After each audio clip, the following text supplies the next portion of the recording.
আসসালামু আলাইকুম। আলহামদুলিল্লাহ। আমি রুমে বসে আমি আর পাবেল খুবই একটা টেনশনে ছিলাম, যে আমাদেরকে ভিসাটা আসলে দিবে কিনা।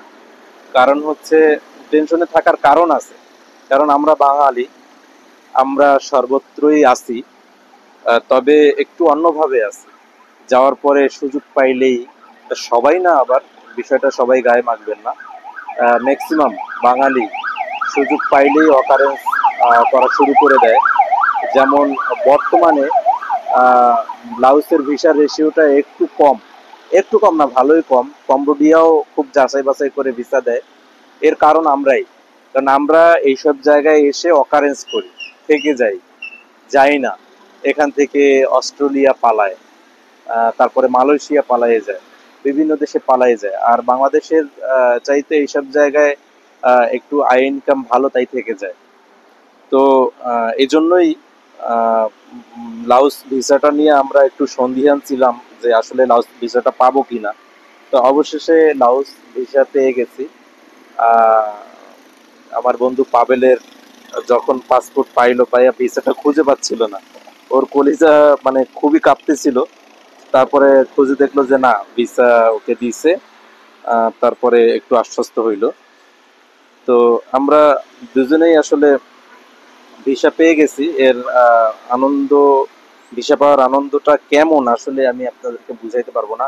যেমন আহ, কম্বোডিয়ার ভিসা, স্টিকার ভিসা। এই লাউস ভিসাটি আমি কিভাবে সংগ্রহ করলাম, কি কি ডকুমেন্ট লাগলো বা ইনফরমেশন লাগলো, কত সময় লাগলো, কিভাবে কোত্থেকে সংগ্রহ করলাম, একদম প্রথম থেকে শেষ পর্যন্ত আমি আপনাদের সঙ্গে শেয়ার করব। সঙ্গেই থাকুন। আসসালামু আলাইকুম। আমরা কম্বোডিয়ান এয়ারপোর্ট থেকে সরাসরি হোটেলে না গিয়ে চলে এসেছি লাউস এম্বাসিতে। কারণ হচ্ছে, লাউস এম্বাসি থেকে আসা সহজ। ওখান থেকে এসে আহ, মানে ভিসাটা করে তারপরে আমরা চলে যাব হোটেলে। তো লাউস এম্বাসিতে এসে দেখি সকাল 8টা থেকে 11টা, সাড়ে 11টা পর্যন্ত এম্বাসি খোলা। আর দুপুর 2টা থেকে 4টা পর্যন্ত এম্বাসি খোলা। তো আমরা চলে আসছি 12টার দিকে। তো 2 ঘন্টা কি করব, 2 ঘন্টা পাশে গেলাম, নাস্তা করলাম, মানে নাস্তা বলতে লাঞ্চ করলাম, খাওয়া দাওয়া করলাম। তো এখনো অপেক্ষা করতেছি, প্রায় 10 মিনিটের মতো বাকি আছে। আসুন আপনাদেরকে দেখাই লাওস অ্যাম্বাসিটা কেমন। মানে অতটা উন্নত না, আপনারা দেখতেই পারতেছেন। কম্বোডিয়া কেমন উন্নত, বাংলাদেশের মতোই রাস্তাঘাট কেমন ভাঙা কাটা, নির্মাণ কাজ চলতেছে। লাওস এম্বাসির সামনেও একটা আহ, মানে আমরা ছাড়া পোকামাকড়ও নাই, মাছিও নাই। আমরা শুধু, আমরা দুইজনই, মনে হচ্ছে আমাদের দুইজনের জন্যই সম্ভবত এম্বাসিটা খুলবে। আসুন দেখুন, এখানে টাইম দেওয়া আছে। Embassy of the Lao, people's democratic republic to the kingdom of Cambodia. তো এখানে দেখা যাচ্ছে অফিস আওয়ার্স, মন্ডে থেকে ফ্রাইডে। মর্নিং হচ্ছে 8:30 থেকে 11টা, এবং দুপুরে হচ্ছে মানে 2টা থেকে 4:30 পর্যন্ত। তো আমরা আর কিছুক্ষণের মধ্যেই ঢুকবো। অপেক্ষা করি, দেখা যাক কি হয়, আর ভিতরে কি হয় না হয় সেটা তো আমি আপনাদেরকে জানাইবই। এম্বাসিতে ঢোকার পরে আমরা ঠিক স্ক্রিনে যেমন দেখতে পাচ্ছেন, এমন একটি ভিসা অ্যাপ্লিকেশন ফর্ম সংগ্রহ করেছি ওনাদের কাছ থেকে। তারপরে এটা খুব সতর্কতার সহিত পূরণ করলাম। এরপরে ইনফরমেশন আপনার আর কিছুই লাগবে না, শুধু 1 কপি ছবি লাগবে। এখানে ব্যাংক স্টেটমেন্ট বা আদার্স কোনো ইনফরমেশন লাগবে না। পাসপোর্টে যে সকল ইনফরমেশন আছে সেই ইনফরমেশনগুলি এখানে যোগ করতে হবে। এরপরে এটা জমা দেওয়ার পরে আপনাদেরকে এইরকম একটা টোকেন দিয়ে দিবে, যেটা আপনি পরের দিন এসে সংগ্রহ করতে হবে। এই টোকেন 2টি আমাদেরকে দিয়ে দিয়েছে, এবং চার্জ হিসাবে আমাদের কাছ থেকে $60 করে পার পারসন নিয়েছে, যা বাংলাদেশি টাকায় প্রায় 7,000 বা 7,200 টাকার মতন। আমরা আগামীকালকে আসব। আমি এখন মানে আমরা এখন বের হচ্ছি মানে পাসপোর্ট সংগ্রহ করার জন্য। কারণ হচ্ছে গতকালকে লাওস এম্বাসিতে পাসপোর্টটা জমা দিয়েছি বিকেল টাইমে, অতএব ওরা কিছুটা সময় নেবে, ওই টাইমের মধ্যে দিবে না, চেক করে তারপরে পাসপোর্ট দিবে। আমাদের কাছ থেকে মানে $60 করে চার্জ রাখছে পার পার্সন। তো হিসাব করলাম বাংলাদেশের টাকায় প্রায় 7,000 টাকার মতো পড়ে যায়। সমস্যা নেই, কিন্তু আমাদের ভিসাটা দরকার। এখন আমরা সারা রাত মানে যদিও ঘুমাইছি, কিন্তু পাবেল অস্থির হয়ে আছে আমাদের আসলে ভিসাটা কি দিবে দিবে না, মানে আমিও অস্থির হয়ে আছি আসলে পাবেলকে বসতে নেই তখন। আমরা এখন সকালবেলা উঠে বের হয়েছি, নাস্তা না করেই আগে যাবো লাওস এম্বাসি। লাওস এম্বাসি এখান থেকে যেতে বেশি সময় লাগে না, বাংলাদেশি টাকা মাত্র 200 টাকা লাগে এই জায়গায়, 7,000 রিয়াল। তো আমরা প্রথমেই যাব পাসপোর্ট কালেক্ট করতে, সকাল 8:30 থেকে 11:30-র মধ্যে পাসপোর্ট কালেক্ট করতে হবে। আমাদের ঘুম থেকে উঠতে উঠতে লেট হয়ে গেছে, 9টা বেজে গেছে। আমরা নাস্তা টাস্তা না করে এখন চলে যাচ্ছি, দেখি আসলে আমাদের পাসপোর্টে ভিসাটা লাগছে কিনা। না লাগলে কষ্টের শেষ নেই, লাগলে খুশি, মানে অনেক খুশি অনেক। তো চলুন আপনারা আমাদের সঙ্গে থাকুন, দেখি পাসপোর্টে ভিসাটা লাগছে কিনা এবং কেমন ভিসাটা দেখতে। আসলে পাসপোর্টে নতুন একটা ভিসা লাগার আনন্দ বা মজা, এটা আসলে যারা পাসপোর্ট ইউজ করে বা দেশের বাইরে ঘোরাঘুরি করে তারাই বুঝবে যে একটা ভিসা লাগাটা, নতুন একটা আপনার পাসপোর্টে যদি 20টা ভিসাও থাকে, নতুন একটা দেশের ভিসা লাগলে ওই ভিসাটা বারবার বারবার করে দেখতে ইচ্ছে করে। ছোটবেলায় নতুন বই নিয়ে সেজন্য বারবার খুলে খুলে দেখতে ইচ্ছে করে, ঠিক সেরকম। চলুন সঙ্গে থাকুন, কথা হবে লাওস এম্বাসির সামনে। আমরা গ্রাফ ডাকার সঙ্গে সঙ্গেই 3 মিনিটের মধ্যে গ্রাফ চলে আসছে। এটাই করে আমরা চলে যাব হচ্ছে লাওস এম্বাসির সামনে। ভালো অবশ্য। যেতে যেতে আপনাদের সঙ্গে কিছু কথা বলি, সেটা হলো লাওস এম্বাসিতে ভিসা করতে কি কি ডকুমেন্ট লাগে। অনেকেই অনেক কথা বলে, তবে আমরা যেটা সরাসরি সম্মুখীন হয়েছি সেটাই বলতেছি। লাওস এম্বাসিতে ভিসা করতে আপনার ব্যক্তিগত তেমন কোনো ডকুমেন্ট লাগবে না, শুধু পাসপোর্টটা হলেই হবে। তবে এখানে কথা আছে, যদি আপনি সরাসরি কম্বোডিয়া চলে আসেন, অন্য কোনো দেশের এন্ট্রি নাই, এন্ট্রি ভিসা নাই বা ভিসা নাই, তাহলে আপনাকে লাওস ভিসা দিবে না। যেমন আমরা আসছি, আমাদের থাইল্যান্ডে এন্ট্রি ভিসা আছে, তো ওরা ওটা চেক করলো, আমাদেরকে খুব সহজেই ভিসা চার্জ নিয়ে ভিসা দেওয়ার জন্য পাসপোর্ট নিয়েছে।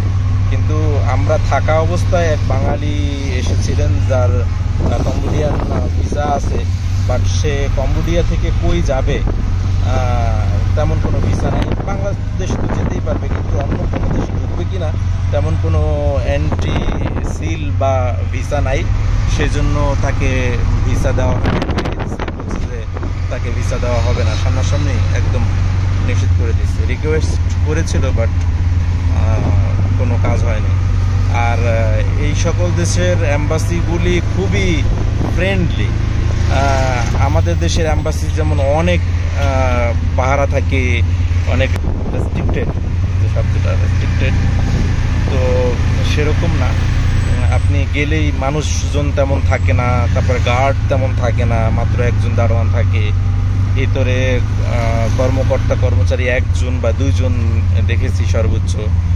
সারাদিনে মানুষ 5 জন 6 জন বা 10 জন হয় কিনা সন্দেহ আছে। আপনি গেলে ভিসা অফিসারদের সঙ্গে সরাসরি সুন্দরভাবে কথা বলতে পারবেন, তারা ফ্রেন্ডলি আচরণ করবে। এই আর কি, মানে ভালো লাগছে। আর আমাদের দেশে ভিসা, একটা দেশের অ্যাম্বাসি মানেই অনেক রেস্ট্রিক্টেড একটা বিষয়। আমরা আমাদের হোটেল থেকে লাওস এম্বাসি পর্যন্ত আসতে গ্রাফে ভাড়া হয়েছে Money Khmer, money Cambodia, 7,000। in Thailand, থাইল্যান্ডের টাকা দিচ্ছিস তুই? এটা থাইল্যান্ডের টাকা। money বন্ধু আমার থাইল্যান্ডের টাকা নিয়ে ডাকতেছে। থাইল্যান্ডের টাকা দিতেছিস কেন তারে? তুই দিবি কম্বোডিয়ান টাকা। মানি ব্যাগের মধ্যে অবশ্য অনেক দেশের টাকা রয়ে গেছে, বাংলাদেশি টাকা, ডলার, থাইল্যান্ডের টাকা, কম্বোডিয়ান টাকা। from 6,900। 1, yeah. না ওকে মানে এই 5000 আছে দেখ হিসেবে দেখে দিস ইংলিশটা দেখ তাহলে বুঝবি 1 2 3 এটা 5000 মনে হয় this 5000 এটা কত 1 5000 এনে দে এই মতিয়ে কি দেস এটা 1000 ঠিক আছে তো মানে হ্যাঁ হ্যাঁ ওকে ক্লিয়ার এম্বাসির পাশ থেকে মূল গেট থেকে আপনাকে ঢুকতে দেবে না ওখান থেকে সাইড থেকে এই পাশে একটা সাইড গেট আছে এই যে ভিসা সেকশন এখানে ঢুকে ভিতরে ভিডিও করা যাবে না পাসপোর্টটা সংগ্রহ করে আপনাদেরকে দেখাবো আসলে আমাদেরকে ভিসা দিয়েছে ভিসা পেয়েছি, খুব কাছ থেকে আপনাদেরকে দেখাইতে পারলাম না কারণ নিরাপত্তা জনিত সিকিউরিটি জনিত একটা বিষয় আছে। তো ভিসা আমরা পেয়ে গেছি, দেখা হবে লাওসে। আমরা যেটা বললাম যে ভিসা রেশিওটা এখন একটু কম, গতকালকেই আমাদের সামনেই কয়েকজন ভদ্রলোককে ফিরিয়ে দিয়েছে, ভিসাটা দেয় নাই। তো আমরা আমাদের ওইভাবে মানে দেখার পরে বা পাসপোর্ট ঘাটার পরে আমাদের ইনফরমেশন গুলো দেখার পরে তাদের কাছে মনে হয়েছে সম্ভবত যে না, এটা আমরা আসলে অকারেন্স করার মতো না, এই জন্যই ভিসাটা সম্ভবত দুইজনকেই দিয়ে দিয়েছে। ভিসা দিয়েছে সিঙ্গেল এন্ট্রির এবং 3 মাসের ভিসা দিয়েছে। তো আমরা আসলে হ্যাপি, কারণ এই লাওস ভিসা নেওয়ার জন্যই কম্বোডিয়া আসা। মূলত বিষয়টা এমন হয়ে দাঁড়াইছে যে থাইল্যান্ড আগেও এসেছি, আবার আসলাম, কারণ থাইল্যান্ড থেকে কম্বোডিয়ার ভিসাটা নেওয়া খুব সহজ, সেটা নিলাম। আবার কম্বোডিয়া থেকে লাওস ভিসা নিতে গিয়ে একটু ঝামেলা মনে হয়েছে, সেজন্য চিন্তা করলাম কম্বোডিয়া এসে তারপরে লাওসের ভিসাটা নিই। তো কম্বোডিয়া এসে তারপরে লাওসের ভিসাটা সংগ্রহ করলাম। আশা করি আমরা খুব সহজেই পেয়েছি, এটাকে সহজেই বলবো আমি। আর গতকালকে যারা ভিসা পাননি, যাদেরকে ফিরিয়ে দিয়েছে, তাদের কাছে তো বিষয়টা অনেক কঠিনই মনে হয়েছে। তো আজ সর্বশেষ কথা হচ্ছে আলহামদুলিল্লাহ আমরা লাউজের ভিসা পেয়ে গেছি। আর লাউজেও আপনাদের সঙ্গে দেখা হবে। আমরা এখান থেকে আবার ফিরে যাব ব্যাংককে, ওখান থেকে ফুকেট থেকে আবার ফিরবো ব্যাংককে, তারপর চলে যাব লাউজে। এই কম্বোডিয়ার আর কিছু সম্পর্কে মানে আরো কিছু তথ্য বা কিছু ভিডিও আমি আপনাদেরকে দিব, তারপরে আমরা লাউজের ভিডিও বিস্তারিত দিব। আশা করি সে পর্যন্ত আপনারা ভালো থাকবেন, আমার অন্য ভিডিওগুলিও দেখবেন। আমি চেষ্টা করব তথ্যবহুল ভিডিও তৈরি করতে। আমরা কোথায় কিভাবে ঘুরলাম, খাইলাম, বিল কেমন হইল, সকল বিষয়গুলি আমি তুলে ধরবো, যাতে আমি এসে যে সমস্যাগুলি ফেস করেছি সেগুলি যাতে আপনাদের ফেস করতে না হয়, সেজন্যই আমি আপনাদেরকে সব তথ্যগুলি দিয়ে দেবো। আমার ভিডিও আশা করি সবগুলি যদি আপনারা দেখেন, একটা মানে একদম মনে হবে যে আপনি ঢাকায় ঘুরতেছেন, পরিচিত জায়গায় ঘুরতেছেন। ভিডিওগুলি দেখবেন আর জায়গাগুলি বা কিভাবে কি আসবেন সব মিলিয়ে নেবেন। একদম কোটে ভিডিও যদি দেখেন, একদম সব তথ্যই পেয়ে যাবেন আশা করি। ভালো থাকবেন সে পর্যন্ত। আসসালামু আলাইকুম।